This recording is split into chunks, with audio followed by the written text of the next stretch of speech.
l'éternel débat en Allemagne. Studium, Ausbildung. Qu'est-ce qu'il faut faire? Personnellement, déjà, moi, j'ai fait les études à l'université.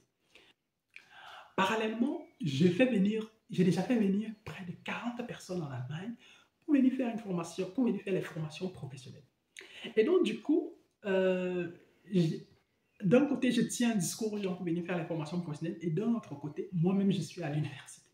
C'est un peu ambivalent, c'est un peu ambigu, c'est peut-être même contradictoire pour certains, mais je dirais que tout dépend de comment tu peux faire pour arriver en Allemagne. Déjà, pour plusieurs raisons, beaucoup de personnes qui quittent le Cameroun pour venir en Allemagne faire des formations professionnelles n'ont pas toujours décidé de faire les formations professionnelles. Beaucoup se lancent là-dedans tout simplement parce que les conditions pour le visa étudiant ont été vissées. Et donc, du coup, l'option des formations professionnelles est certainement beaucoup plus crédible, tout simplement parce que de l'autre côté, il faut remplir tout un tas de conditions que tout le monde ne peut pas toujours remplir.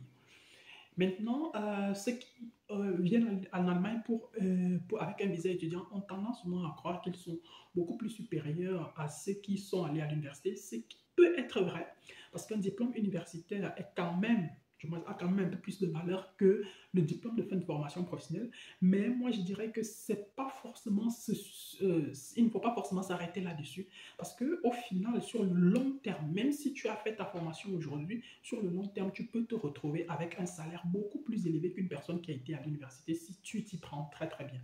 N'oublie pas que, ayant fait ta formation professionnelle, tu peux également aussi, toi aussi, aller à l'université par la suite. Tu peux, par exemple, après ta formation, décider de travailler à temps partiel et parallèlement aller à l'université. Ça, c'est bien possible.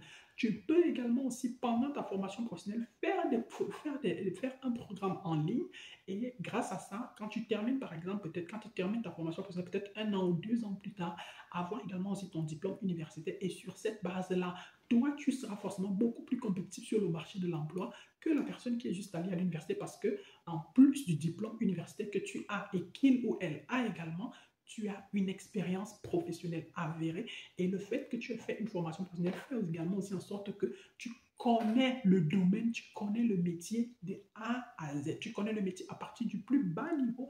Maintenant, avec les études universitaires, tu acquiers justement aussi des compétences qui sont beaucoup plus d'ordre managérial, d'ordre, voilà, qui peuvent facilement te faire accéder à des postes de responsabilité élevés. Donc, maintenant, euh, euh, il faut également aussi dire que nous, par exemple, qui allons à l'université, le problème auquel on est souvent confronté, c'est celui, par exemple, des revenus.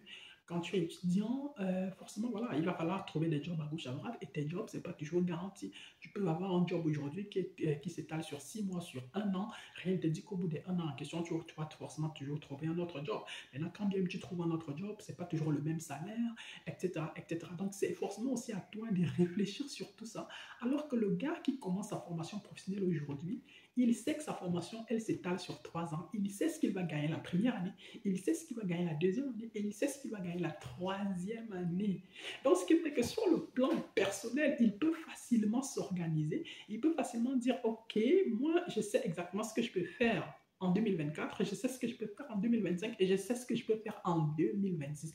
Tout simplement parce que ses finances sont claires, ses finances sont prévisibles et ça aussi, c'est un détail qu'il ne faut pas forcément négliger. Donc, moi, je dirais que c'est un débat, c'est un éternel débat auquel on va toujours assister peut-être d'ici 10, 20, 30 ans.